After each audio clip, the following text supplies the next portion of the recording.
Hola, hoy les traigo este proyecto. Vamos a reciclar una lata. Primero hay que limpiarla con alcohol y luego lo que hacemos es pintarla. Usé color cemento. Le di 2 manos. Una vez seca, le paso craquelador de un componente. Lo pasás con un pincel.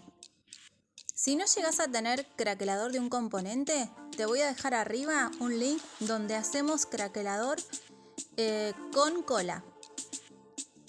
Una vez que esté en punto mordiente, lo que hacemos es pasar pintura blanca. Puede ser pintura a la tiza, acrílico, lo que tengas. No es pintar, solamente pasar por arriba.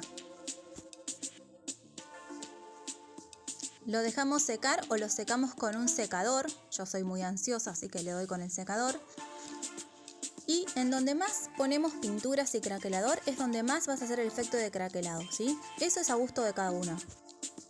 Podés dejarlo en una parte muy grueso y en la otra no. Bien, en la parte de la tapa lo que hacemos es perforar. Lo podés hacer con un clavo, con una máquina o lo que tengas.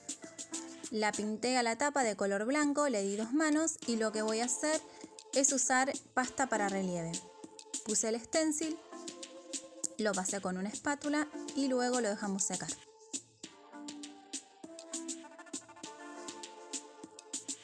Una vez pintada la lata, tanto por dentro como por fuera, vamos a barnizar. Como es un efecto viejo, al ser craquelado, yo usé barniz mate. Podés usar el que tengas.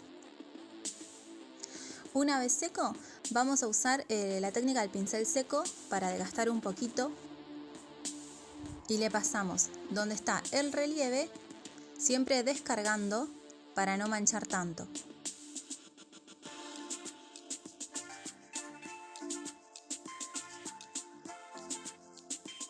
Lo podés hacer con una esponjita descargada también si no tenés, ¿sí? Bueno, ahí lo que vamos a hacer es el tirador, lo ponemos y le hice una borlita.